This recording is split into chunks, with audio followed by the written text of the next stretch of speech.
আমরা বর্গের সাহায্যে তিনটে নিয়ম পড়ছিলাম, 1 নম্বর, 2 নম্বর, 3 নম্বর। এখন আমরা 4 নম্বর আর 5 নম্বর নিয়ম দিয়ে আমরা দুইটা অঙ্ক লিখব। 4 নম্বর নিয়মটা হলো এক্স প্লাস এ ইন্টু এক্স প্লাস বি। 5 নম্বর নিয়ম হলো এক্স মাইনাস এ ইন্টু এক্স মাইনাস বি। অর্থাৎ এই সূত্র দিয়ে আমরা দুইটা অঙ্ক করব।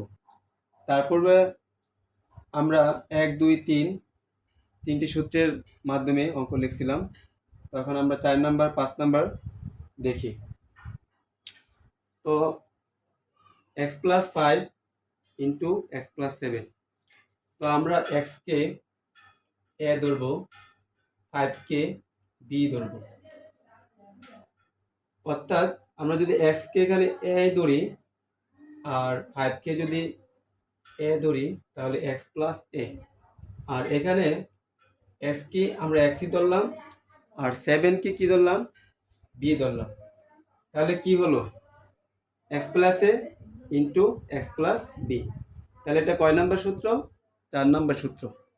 ঠিক আছে। তো এখন কি করব, আমরা সূত্রটা সবাই লক্ষ্য করি।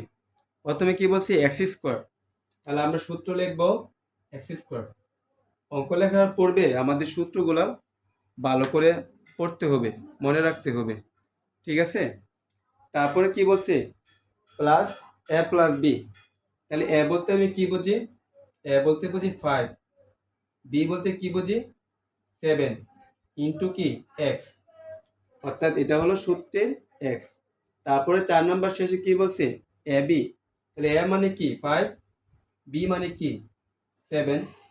তাহলে আমরা লিখতে পারি এক্স স্কোয়ার। তাহলে 5 আর 7 অর্থাৎ 5 প্লাস 7 যোগ করলে কি হবে 12। এখানে কি আছে এক্স। তাহলে 5 ইন্টু 7, 5 ইন্টু 7 মানে আমরা গুণ করব। ঠিক আছে, ইন্টু গুণ। তাহলে 5 শত কত 35 অর্থাৎ 35। ঠিক আছে, এটাই অ্যান্সার। 5 নম্বরটা হলো এক্স মাইনাস এ ইন্টু এক্স মাইনাস বি, এটা সূত্র। তাহলে সূত্র কি বলছে, প্রথমে বলছে এক্স স্কোয়ার। অর্থাৎ এটাকে যদি আমি এ ধরি আর এটাকে যদি বি ধরি, অর্থাৎ প্রথম পদ হবে এ, দ্বিতীয় পদ হবে কি বি। তাহলে সূত্র হবে এক্স স্কোয়ার মাইনাস সূত্র অনুযায়ী এ প্লাস বি। তাহলে এ বলতে এখানে 5, বি বলতে কি 6।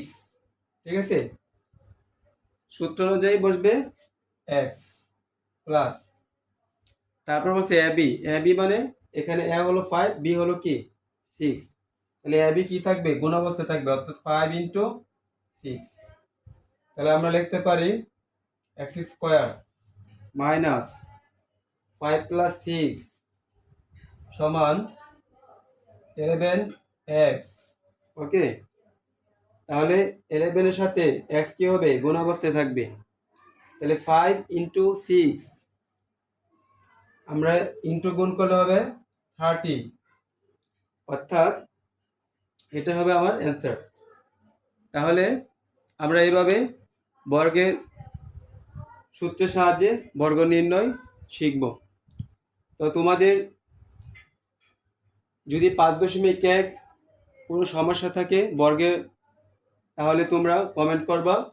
আমি ইনশাল্লাহ পরবর্তী ম্যাথ নিয়ে আসবো, তোমাদের সমস্যা সমাধান করব। সবাই ভালো থাকো।